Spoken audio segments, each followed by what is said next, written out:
ہاں ایک چیز کی شریعت گنجائش دیتی ہے، وہ ہے استخارہ، آپ استخارہ کر لیں، وہ سنت ہے۔ ہمارے ہاں جو استخارے ہوتے ہیں وہ خلاف سنت ہے۔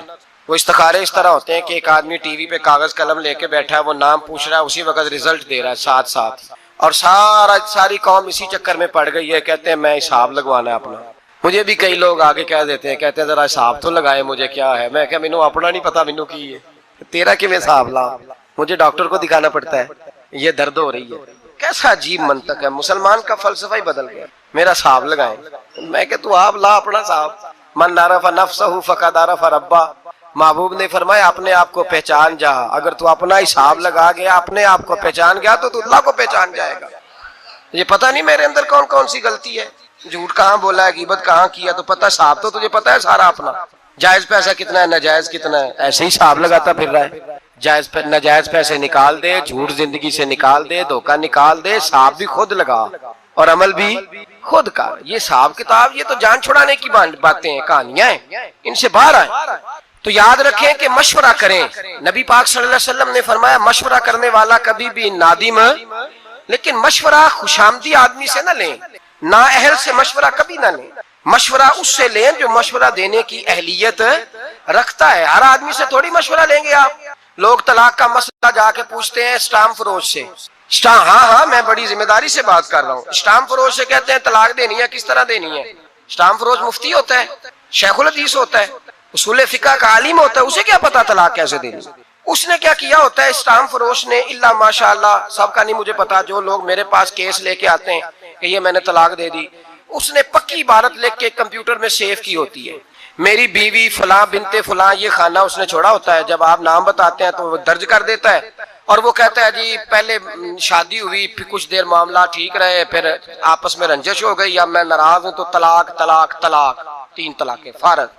اب آتے ہیں جب ہوش آتی ہے، عقل آتی ہے، بچے روتے ہیں، 1 ہفتہ گزر جاتا ہے، خود بھی باپ تڑپ رہا ہوتا ہے کہ میری بیٹی تو میرے سینے پہ چڑھتی تھی، مجھے نظر نہیں آ رہی، وہ میرا بیٹا جو دوڑ کے آ کے دروازہ کھولتا تھا، میں باہر جانے لگتا تھا تو چھپ کے نکلتا تھا، میرا تو گھر اجڑ گیا، تباہی ہو گئی ساری۔ اب اسے ہوش آتی ہے، پھر وہ عالم کے پاس جاتا ہے اور جا کے کہتا ہے جی یہ میرا طلاق نامہ ہے، اب بتلائیے۔ مولانا اس کو کہتے ہیں طلاق تو تیری ہو گئی، تو کوئی رستہ نہیں رہا۔ اس سے کہا جاتا ہے صاحب تو نے یہ کیوں کیا؟ تو وہ کہتا ہے جی میں تو اس کے پاس طلاق لکھوانے گیا، اس نے طلاق طلاق طلاق لکھ دی۔ اب اس سے کہا جائے گا بھائی جب تو بس چلانے کی، گاڑی چلانے کا طریقہ سیکھے گا تو فروٹ بیچنے والے کے پاس نہیں جائے گا، اس کے پاس جائے گا جسے ڈرائیونگ آتی ہے۔ تو کہاں چلا گیا؟ تجھے پتہ ہی نہیں کہ یہ مشورہ کس سے لینا تھا۔ جب آپ نوجوان کی شادی کرتے ہیں تو نوجوان مشورے لیتا ہے نوجوان دوستوں سے، اس کے لیے درست ہی نہیں یہ مشورہ لینا، وہ تو کسی عالم کے پاس جائے گا، وہ آداب سیکھے گا۔ بلکہ میں کہتا ہوں زندگی میں جو کام بھی آپ کریں، تجارت کرنے لگے تو علماء سے جا کے پوچھیں کہ آداب تجارت کیا ہے۔ جب آپ مداربت کرنے لگیں یعنی پارٹنرشپ پہ کام کرنے لگیں، اس کے شریعت نے اصول بیان کیا، آپ اس سے جا کے پوچھیں۔ بینک سے گاڑی لینے گئے تو وکیل سے مشورہ کر لیا، او خدا کے بندے تو عالم سے پوچھ کہ یہ جائز ہے کہ ناجائز ہے۔ اور پھر ایک اور بات بڑی ذمہ داری سے، یہ میرا اعلان نہیں کہ میں تقریر کر رہا ہوں تو میں اس لیے عاجزی کے لفظ استعمال کر رہا ہوں، الحمدللہ میں اپنے دل سے پوچھ کے بات کر رہا ہوں۔ میں نے کبھی نہیں سمجھا کہ میں بہت بڑا عالم ہوں، کبھی نہیں سمجھا، کبھی نہیں، اور کبھی میرے اندر نے مجھے مشورہ نہیں دیا کہ آپ کو بہت بڑی شخصیت ہے۔ لیکن میرا آپ لوگوں سے یہ گزارش ہے کہ بھائی ڈاکٹر کو دکھانا تو آپ کہتے ہیں گکھڑ میں نہیں دکھانا، اسپیشلسٹ کے پاس جانا ہے، اور مسئلہ پوچھنا ہوتا ہے تو آپ محلے کے قاری صاحب سے پوچھ لیتے ہیں۔ یہ کیسی بات ہوئی؟ آپ کو نہیں پتا کہ اسپیشلسٹ کون ہے؟ پتا ہوتا ہے کہ نہیں؟ جڑے نہیں بولے انہوں نے کھ نہیں پتا بچارے، بڑے بولے بڑی ضروری بات کر رہا ہوں۔ ہمیں پتا ہوتا ہے کہ نہیں کہ پختہ عالم کون ہے اور کمزور کون ہے؟ پتا ہوتا ہے کہ نہیں؟ کہ میرے منہ کڑانا جی تسی دسو وڈیا نہ پتا، او خدا کے بندے ہمیں اس بات کا پتا علم ہو تو پھر آپ پختہ عالم کے پاس کیوں نہیں جاتے؟ جو انسان بھی پیدا ہوتا ہے وہ فطرت پر پیدا ہوتا ہے، مسلمان پیدا ہوتا ہے۔ نبی کریم نے فرمایا اگر اس کے والدین یہودی ہوں تو اسے یہودی بنا دیتے ہیں، عیسائی ہوں تو عیسائی بنا دیتے ہیں، مسلمان ہوں تو بچہ پیدا، یہ صحیح حدیث میں موجود ہے، اور ان لفظوں کے ساتھ موجود ہے کہ والدین اگر یہودی ہوں تو یہودی بنا دیتے ہیں، عیسائی ہوں تو۔ چلیں 2 باتیں میں تشریح کے طور پہ عرض کر لوں۔ حضور نے فرمایا بچہ مسلمان پیدا ہوتا ہے، ماں باپ یہودی ہوں تو یہودی بنا دیتے ہیں، عیسائی ہوں تو۔ اب مجھے کیا لینے دو، اگر ماں باپ نمازی ہوں تو نمازی بنا دیتے ہیں، ماں باپ قرآن مجید پڑھنے والے ہوں تو قرآن مجید پڑھنے والا بنا دیتے ہیں، ماں باپ سچ بولنے والا ہوں تو بچوں کو سچ بولنے والا بنا دیتے ہیں، ماں باپ اگر رزق حلال کی تلقین کرنے والے ہوں تو امید ہے بچے بھی رزق حلال کمائیں گے۔ یہ حضور نے فرمایا ہے کہ بچہ مسلمان انسان نہ فطرت نیک ہوتا ہے، یہ بات آپ نے سمجھنی ہے، فی نفس ہی انسان مسلمان ہوتا ہے، فطرت پر پیدا ہوتا ہے۔ جھوٹ بولنے والا جو بندہ ہے نا، جو جھوٹ بولتا ہے وہ بھی جھوٹ سے نفرت کرتا ہے۔ آپ جھوٹے کو جھوٹا کہیں وہ ناراض ہو جائے گا۔ انسان فطرتن، کوئی نہیں سمجھ آئی آپ کو میں نے کیا کہا ہے، انسان فطرتن فی نفس ہی نیک ہوتا ہے، مسلمان فی نفس ہی پرہیزگار ہوتا ہے، اس کے مزاج میں اللہ نے نیکی، اگر کسی وجہ سے وہ غلطی میں الجھ گیا ہے، اس کا رزق ناپاک ہو گیا، لیکن اگر آپ اسے کہیں گے نا تو حرام کھاتا ہے تو ناراض ہو جائے گا۔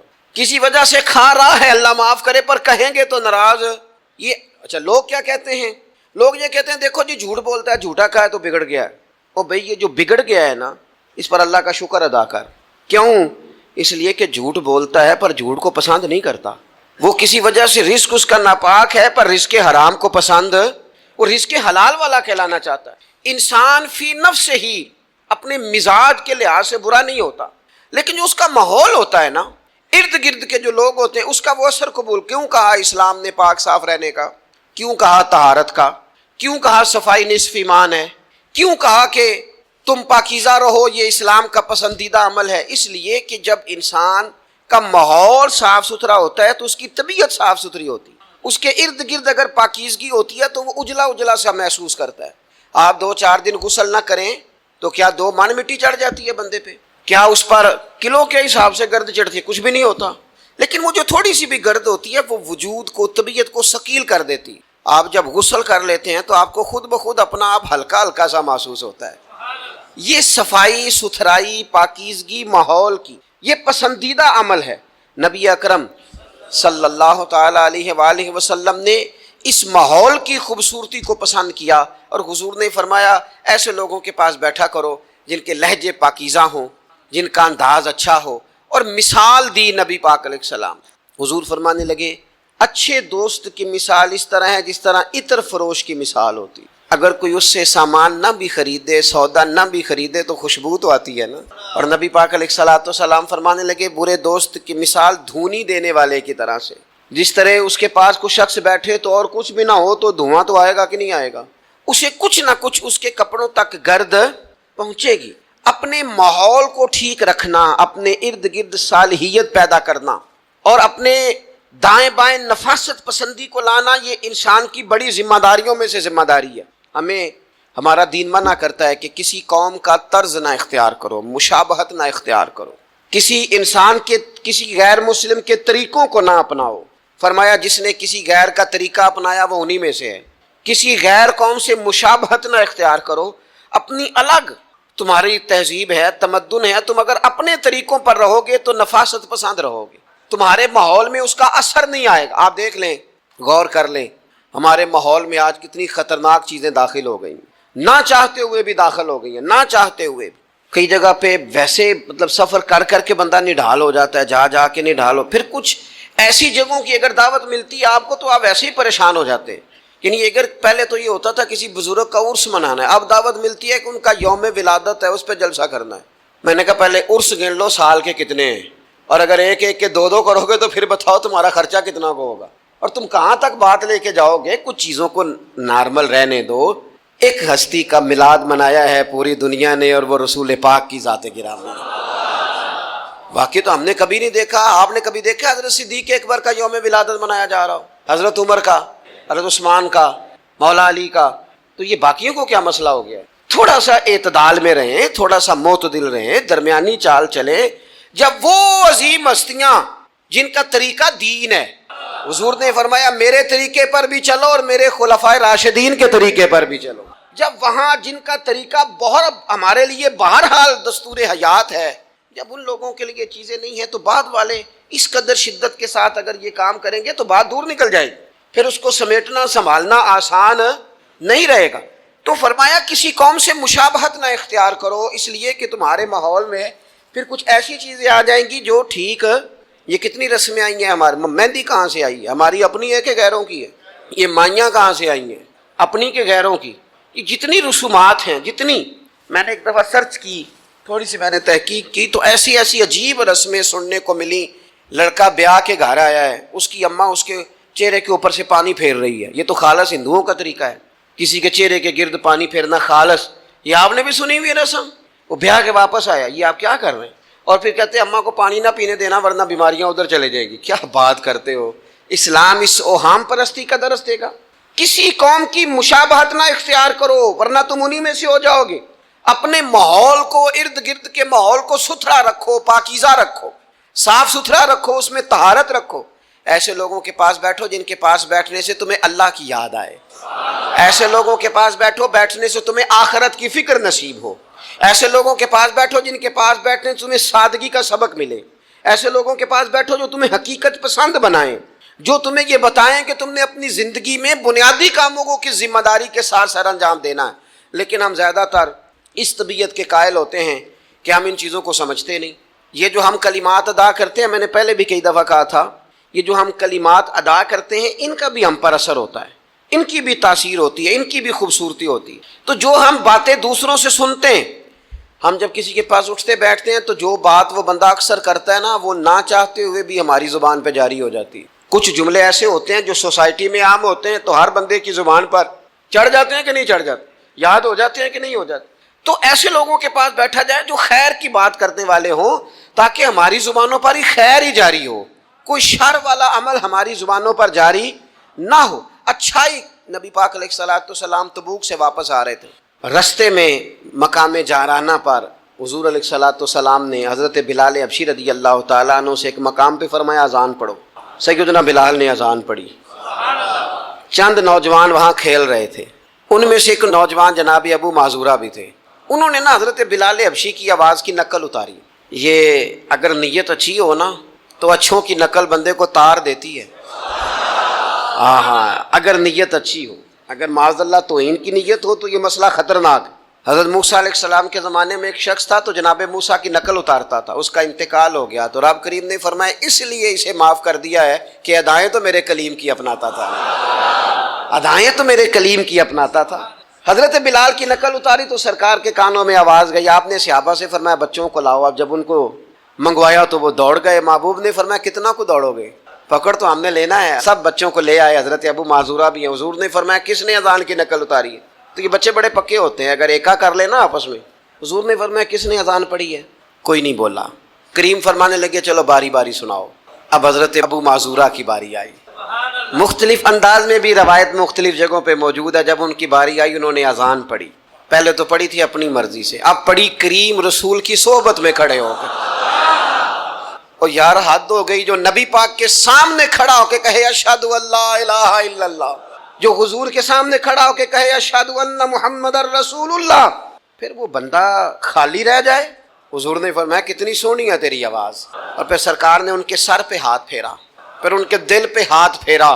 تھوڑی دیر ہوئی ایک آیا کالیاں زلفاں والا، ایویں تھوڑی دیر ہوئی ایک آیا کالیاں زلفاں والا، دو کڑیاں میرے من وچ رکیا ہے تے کر گیا نور اجالا. ہر چیز تبدیل ہو گئی. محبوب نے دعا کی اللہ انہیں اسلام کی ہدایت دے دے. حضرت ابو معذورہ کہتے ہیں چند منٹوں میں میرا ماحول بدلا، میری تقدیر بھی بدل گئی، میں کلمہ پڑھ کے مسلمان ہو گیا. اب نبی پاک علیہ السلام نے کیا فرمایا؟ فرمایا کہ بلال اذان پڑھیں گے مدینہ طیبہ میں اور ابو معذورہ پڑھیں گے مکہ مکرمہ میں. ان کے بال اتنے بڑے تھے کہ وہ بیٹھتے تھے نا تو ان کے نیچے دب جاتے تھے. لوگوں نے کہا کٹواتے کیوں نہیں؟ کہنے لگے کیسے کٹواؤں؟ حضور نے دست مبارک لگایا، یہ میں بال قبر میں ساتھ لے کے جاؤں گا. پسے مردن فرشتوں نے جو تلاشی لی تو کیا نکلا؟ کہتے میں انتقال کر گیا، فرشتے قبر ٹٹولنے لگے کہ بھلا کیا لے کے آیا؟ پسے مردن، بعد مرنے کے. پسے مردن فرشتوں نے جو تلاشی لی تو کیا نکلا؟ فقط ایک دل کے گوشے سے خیال مصطفیٰ نکلا، حضور کا خیال پاک نکلا. حضرت ابو معذورہ کو تھوڑی دیر وہ ماحول ملا، حضور کی سنگت مبارک.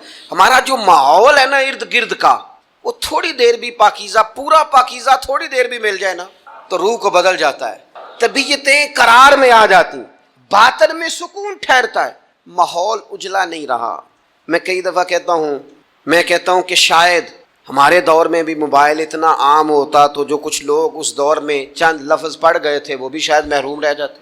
اب تو بچے بڑی آزمائش میں ہیں، ساری غلطی بچوں کی نہیں ہے، بچے بڑی آزمائش میں ہیں اس لیے کہ ان کے ارد گرد ماحول اتنا خطرناک ہے، وہ کیسے اثر قبول، سیانے بندے اثر قبول کرتے ہیں، سمجھدار لوگ اثر قبول کرتے ہیں، تو بچے بیچارے کیا کریں؟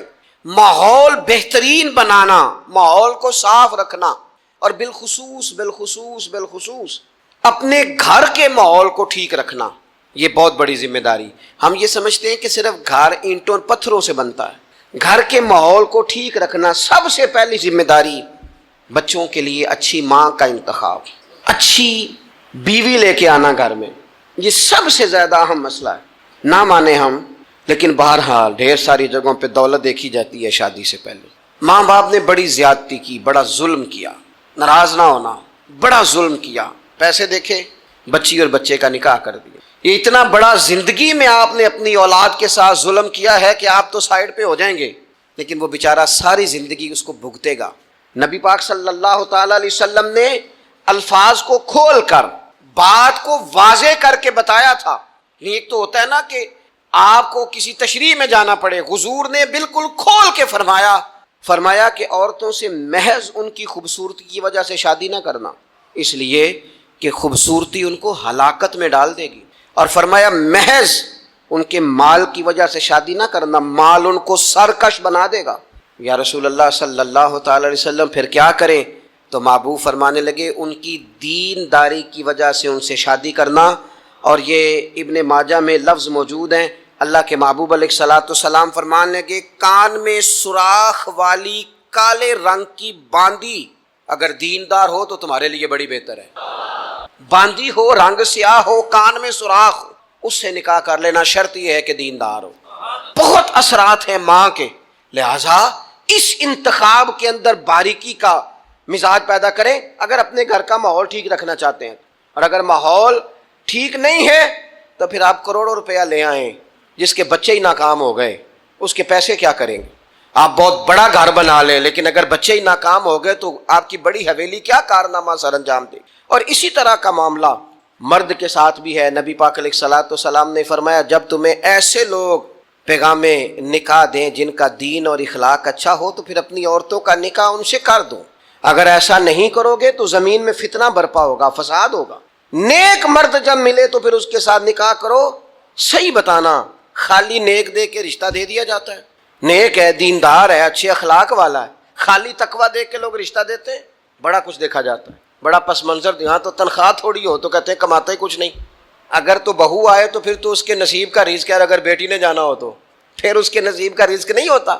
تو جن رشتوں کی بنیاد لالچ پر رکھی جاتی ہے وہاں گھر کا ماحول درست رکھنا ممکن نہیں رہتا۔ گھر کا ماحول اس وقت درست رہتا ہے جب تقوی کو، طہارت کو، پرہیزگاری کو، عمدہ اخلاق کو، عمدہ اطوار کو، اچھے نظریات، ستھرے مزاج، گھرداری کے ماحول کو جب پیش نظر رکھا جاتا ہے پھر حالات کچھ اور طرح کے ہوتے ہیں۔